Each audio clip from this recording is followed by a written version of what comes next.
Hallo meine Lieben und herzlich willkommen auf meinem Kanal Eli Handmade. Heute in diesem Video möchte ich mit euch zusammen so eine kleine Tasche häkeln.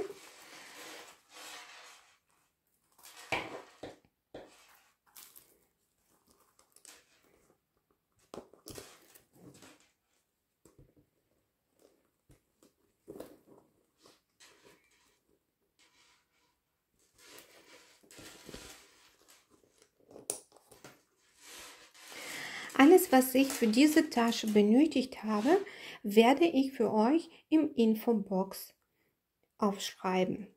Ich habe die Tasche schon vorgehäkelt, weil die Tasche gehäkelt ist aus dunkelbrauner Polyesterschnur und im Video ist es sehr schwer zu sehen, wie die Maschen gehäkelt werden. Deswegen häkeln wir gleich zusammen aus hellerer Farbe. Ich sage mal kurze Information. Der Boden ist gehäkelt, besteht aus 3 Runden und gehäkelt ist der Boden mit Strickmuster. Taschenwand ist gehäkelt mit dem Muster, der heißt Kamel und der ist sehr, sehr einfach zu häkeln. Das werde ich euch gleich auch zeigen. Gut, dann beginnen wir die Tasche zu häkeln. Wir beginnen mit der Luftmaschenkette und machen dann 21 Luftmaschen. Die erste Luftmasche zähle ich mit 1, 2, 3, 4, 5 und so weiter, dass wir insgesamt 21 Luftmaschen haben. 21 feste Maschen sind jetzt fertig.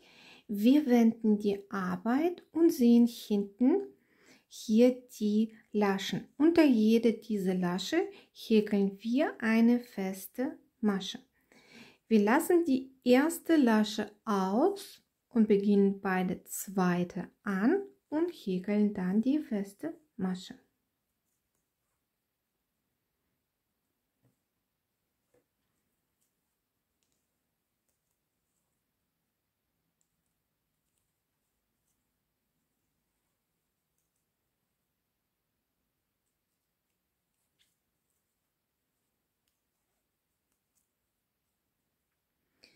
So häkeln wir 19 feste Maschen. Ich habe jetzt 19 feste Maschen gehäkelt. Hier am Ende ist noch die erste Luftmasche geblieben. In diese letzte Luftmasche häkeln wir 3 feste Maschen. 1, 2 und 3. Versucht diese 3 feste Maschen nicht zu fest zu häkeln. Hier könnt ihr sehen, dass da auch eine Öffnung entstanden ist. Nicht so schlimm. Wir ziehen jetzt am Endstück und schließen dadurch auch die Öffnung. Dann häkeln wir 19 feste Maschen wieder zurück und diesmal gehen wir unter die beiden Schlingen. Und das Endstück können wir mit reinhäkeln.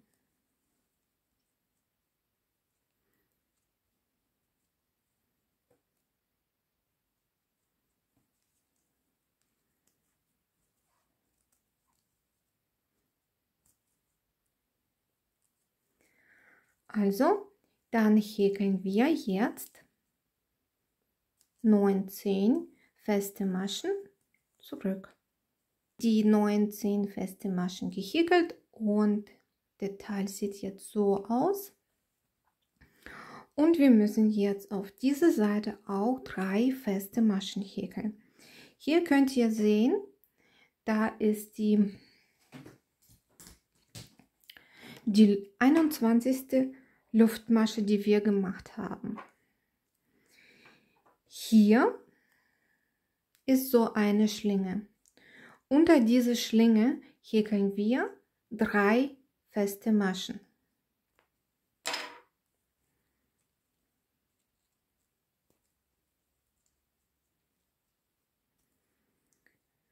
Und diese feste Maschen häkeln wir auch nicht zu fest.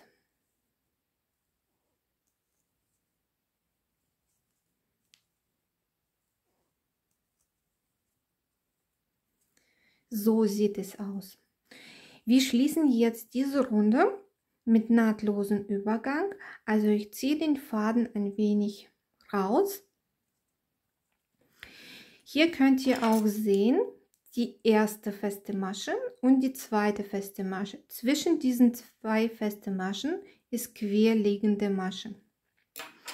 Unter diese Masche gehe ich von der Rückseite mit der Häkelnadel durch, hole mir den Faden und ziehe auf die Rückseite.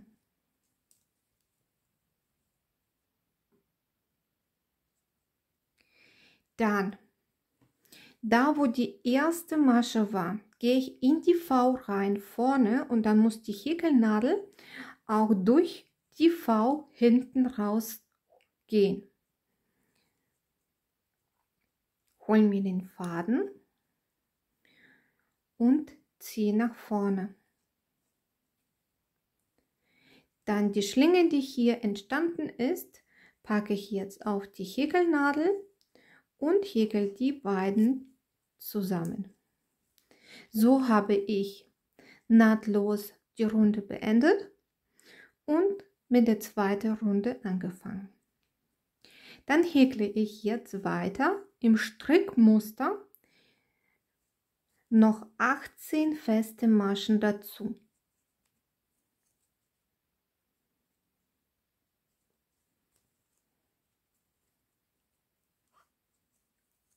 Achtet bitte darauf, dass die Häkelnadel vorne durch die V durchkommt und hinten durch die V kommt. Und dann feste Masche häkeln. Also bis zu der nächsten Rundung häkeln wir insgesamt 19 feste Maschen. Ich bin jetzt bei der Rundung angekommen und da wo wir in eine Masche 3 feste Maschen gehäkelt haben, verdoppeln wir jede Masche. Also aus 3 feste Maschen häkeln wir 6. In die erste Masche 2 Maschen häkeln, also die erste Verdopplung. Dann die zweite Verdopplung.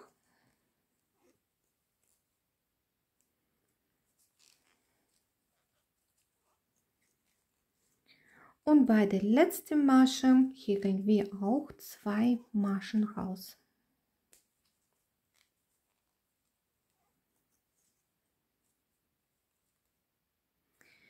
Dann häkeln wir in jede einzelne Masche eine Masche bis zu der nächsten Rundung und das sind insgesamt 19 feste Maschen.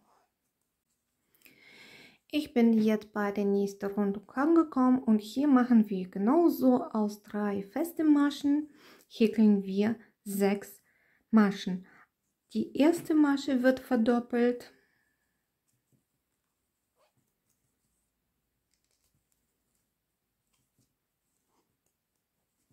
Dann die zweite Masche wird verdoppelt.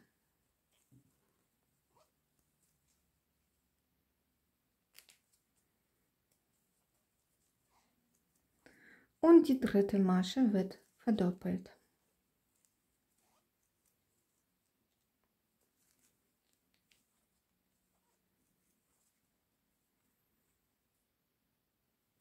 Wir schließen wieder die Runde mit nahtlosem Übergang. Gehen wieder mit der Häkelnadel zwischen erste und zweite Masche unter der querliegenden Masche.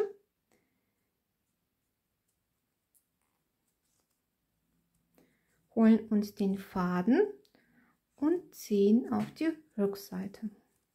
Wenn dieser Faden zu lang ist, den könnt ihr auch ein bisschen kleiner ziehen.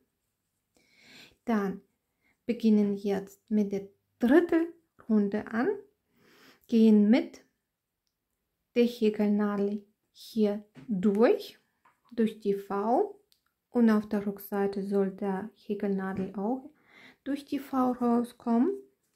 Faden holen, nach vorne ziehen, diese Schlinge auf die Häkelnadel draufpacken und beide Schlingen zusammen häkeln. So haben wir die zweite Runde beendet und mit der ersten feste Masche Runde 3 angefangen. Wir häkeln jetzt bis zu der Rundung noch 18 feste Maschen, dass wir insgesamt der gerade Seite 19 Maschen haben. Also, wir häkeln weiterhin in Strickmuster bis zu der Rundung. Ich bin jetzt bei der Rundung angekommen und hier wird jede zweite Masche verdoppeln. Also aus 6 Maschen machen wir dann 9 Maschen. Ich mache zuerst die Verdopplung, also in die erste Masche häkle ich 2 Maschen, dann eine Masche, die nächste Masche wird wieder verdoppelt,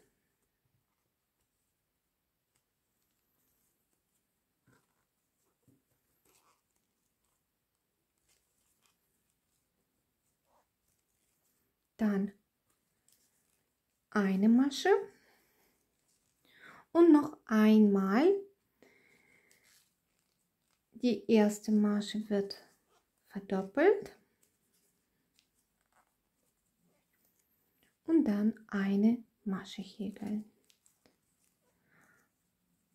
In gerade Seite häkelt ihr bitte bis zu der nächsten Rundung 19 feste Maschen.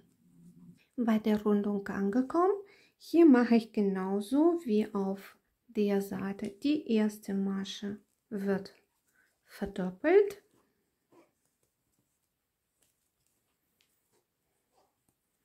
dann eine Masche in die nächste Masche häkeln. Die nächste Masche wird verdoppelt und dann eine Masche häkeln. Und noch einmal, die Masche wird verdoppelt und dann noch eine Masche. Die dritte Runde ist jetzt beendet. Der Boden ist jetzt fertig. Der ist jetzt ein bisschen so schief und krumm. Habt keine Angst, wenn es bei euch genauso ist wie bei mir. Ihr habt ja nichts Falsches gemacht. Es ist in Ordnung.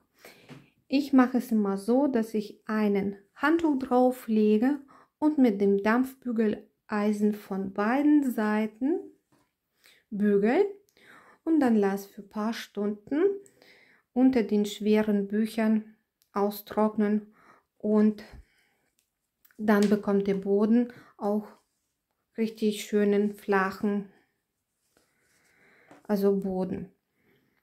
Gut, die Runde wird jetzt ein wenig anders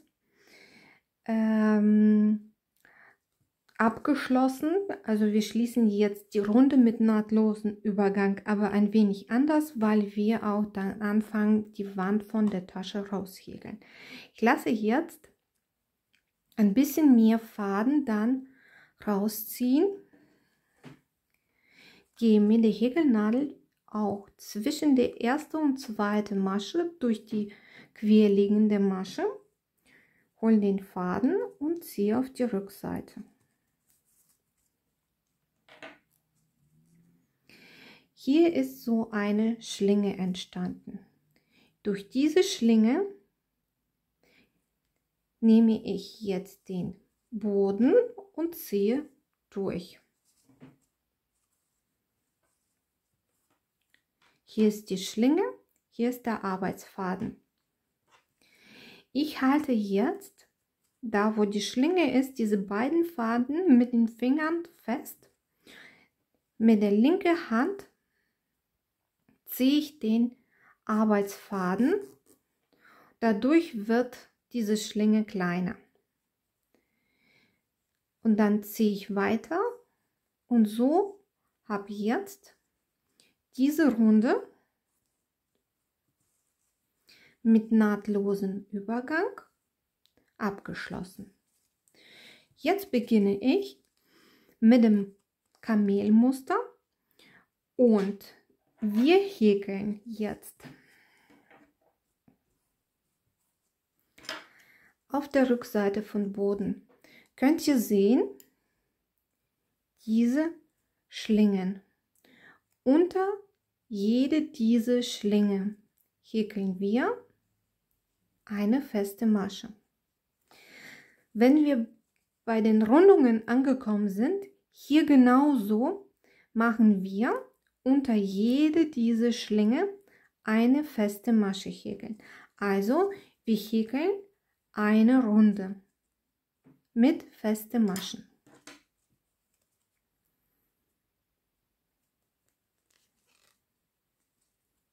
Und hier mache ich eine Luftmasche und ab der nächsten Masche oder Schlinge beginne ich feste Maschen rauszuhäkeln.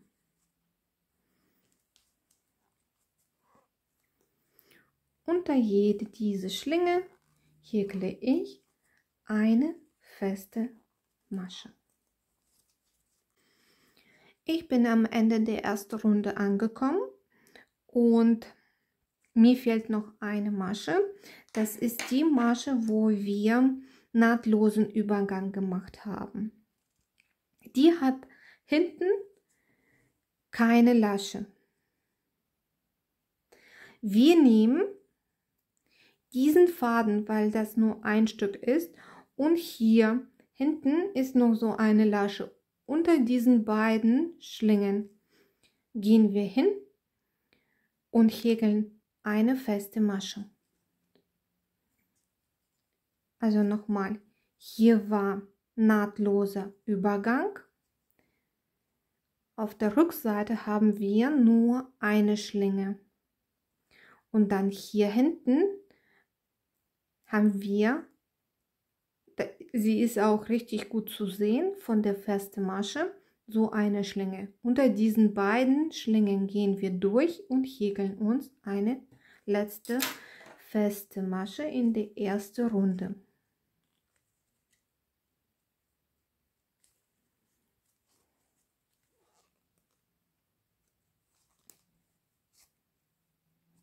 Auf diese Stelle würde ich dann hier, da wo der nahtlose Übergang war, Maschenmarkierer aufsetzen und später zu sehen, wo die Runden angefangen haben. Ab der zweiten Runde machen wir keine Reihenübergänge, also wir häkeln einfach in der Spirale. Und die erste Masche in der zweiten Runde häkeln wir. Hier könnt ihr sehen, die erste Masche und dann die zweite Masche. Und hier die erste querliegende Masche. Und bei der ersten, wenn wir die einmal so wenden, da könnt ihr auch schon die erste Schlinge sehen. Unter diese Schlinge häkeln wir. Dann die zweite und die dritte, genauso wie in der ersten Runde unter jede Schlinge eine feste Masche häkeln.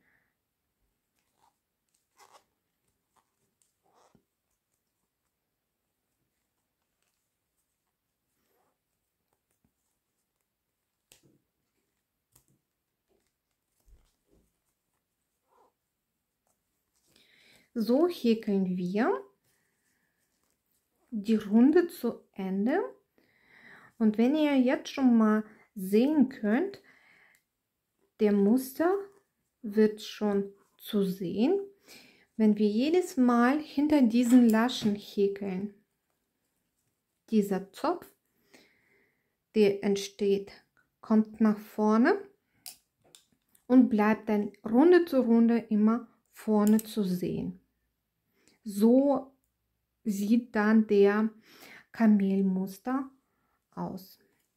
Also ab der zweiten Runde einfach in der Spirale häkeln. Hier sind ja schon keine Übergänge zu sehen. Dann könnt ihr einfach in der Spirale häkeln in eure gewünschte Höhe. Meine Tasche ist soweit fertig und hat die Länge von 21 cm und die Breite von 20 cm. Ich habe die Runde so beendet, dass ich nicht ganz bei so einer Rundung angekommen bin. Das ist ungefähr so 1-2 Maschen ausgelassen habe. Dann habe ich Faden abgeschnitten, ungefähr 1,20, 1,30 lang, rausgezogen und dann hier einen Knoten, also rausgezogen, und dann bleibt ja den Faden hier fest und dann ribbelt hier nicht auseinander.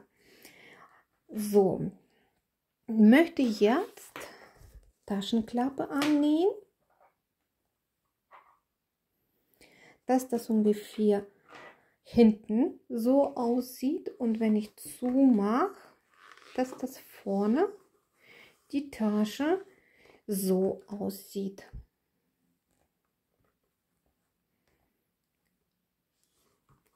Also ich werde mit Kettmaschen hier die Taschenklappe annähen.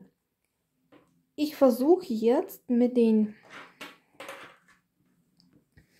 Faden so weit nach unten zu kommen, wo ich die Taschenklappe annähen möchte, und ich zeige einmal, wie ich das machen werde.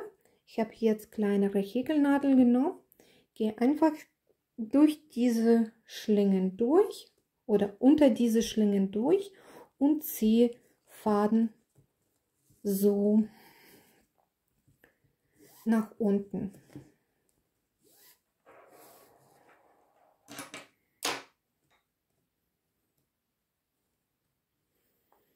Dann mache ich noch einmal.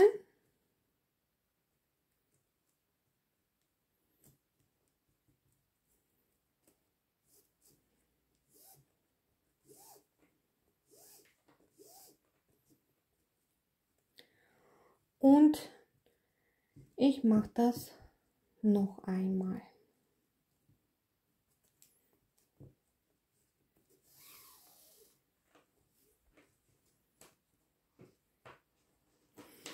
Jetzt noch mal gucken, ob das reicht.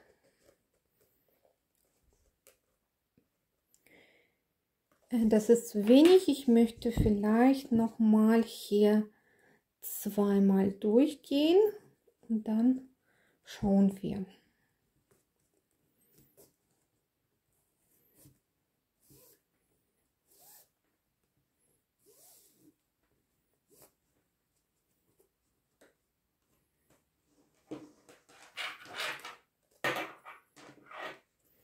Ja, sieht schon besser aus. Und dann kann ich mich orientieren an einer Reihe, wo ich dann die Kettmaschen hier annähen, also hier die Taschenklappe annähen werde. Ihr müsst jetzt diesen Faden auf die Rückseite ziehen.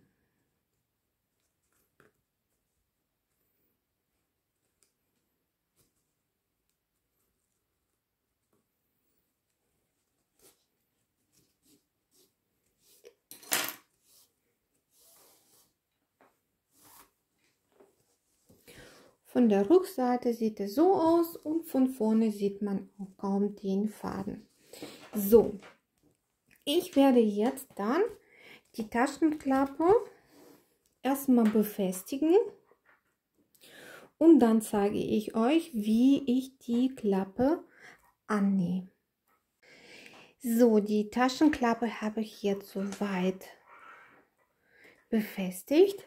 Ich habe dann Faden hier an einer Reihe rausgezogen, dass es so eine Schlinge ist, dass ich damit gleich anfangen kann zu häkeln. Und auf der Rückseite sieht es jetzt einmal so aus.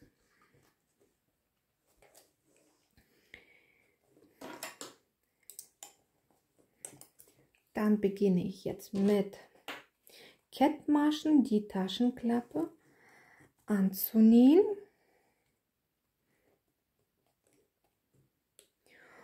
Und ich mache das auch nicht so fest, dass da auch die Lederklappe oder die Taschenklappe nicht so zusammen hier gezogen wird.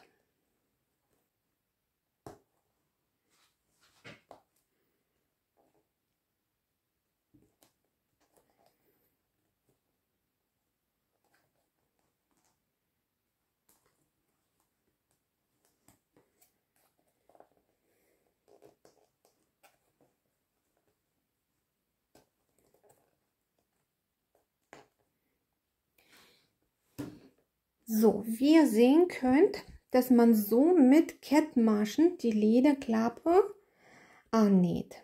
Ich habe das euch erklärt, wie es gemacht wird. Mit Kettmaschen hier dann Lederklappe, Taschenklappe annähen. Ich bin fast fertig mit Taschenklappe anzunähen. Mir fehlt noch eine Kettmasche.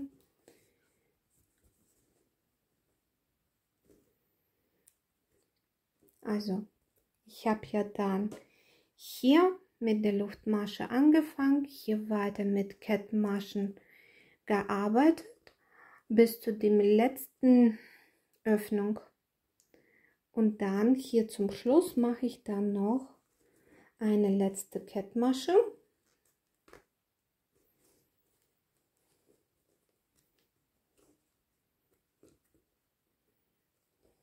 Und dann ziehe ich Faden einfach nach vorne. Dann von der Rückseite wird dieser Faden auf die Rückseite gezogen.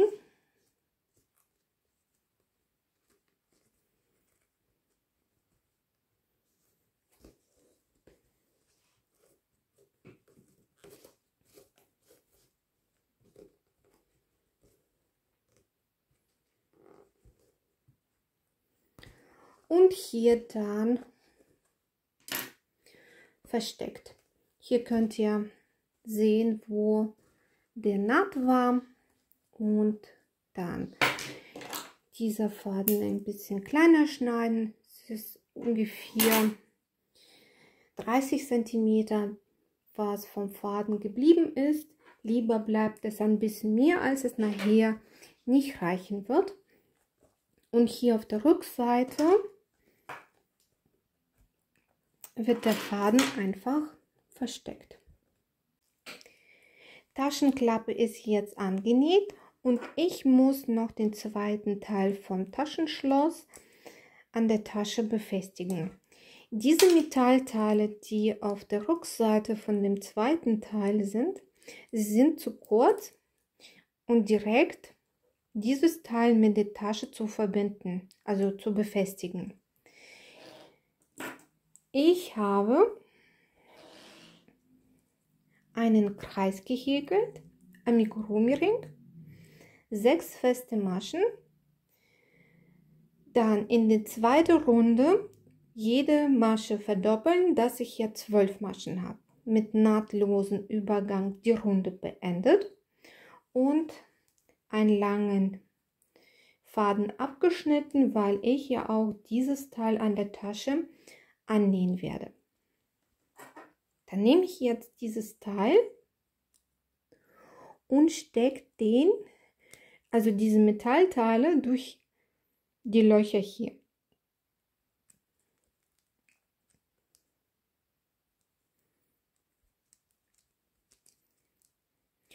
Dass dieses Teil in der Mitte bleibt, dass das ungefähr so aussieht. So, jetzt kann ich diese Metallteile, die hier rausgucken, zusammen nach innen biegen.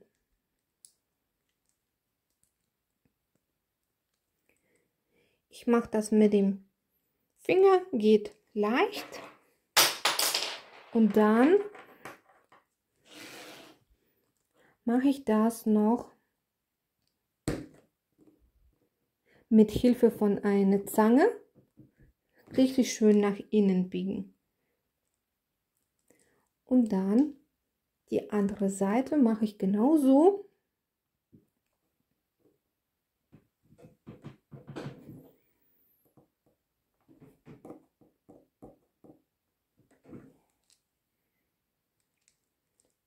Und auf diese Seite mache ich das Gleiche.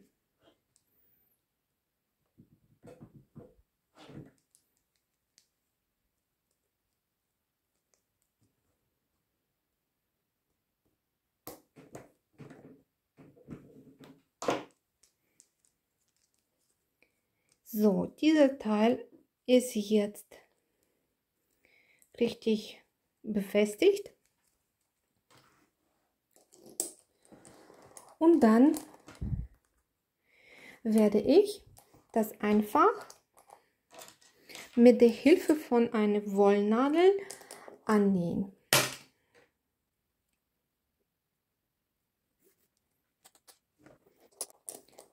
Also, wie immer, gucken, wo es drauf bleiben muss. Vielleicht mit den Häkelnadeln noch mal helfen, das Teil zu befestigen. Einmal aufmachen.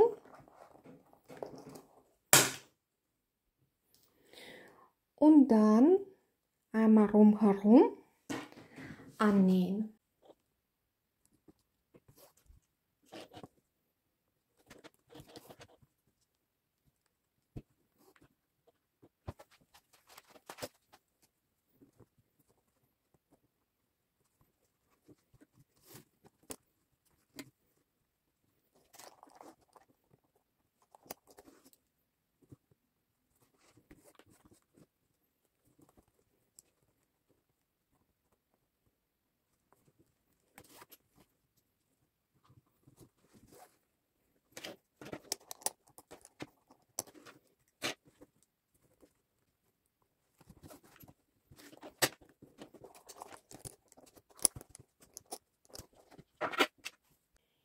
Die Tasche ist fertig. Ich habe Karabiner dran befestigt und eine Metallkette.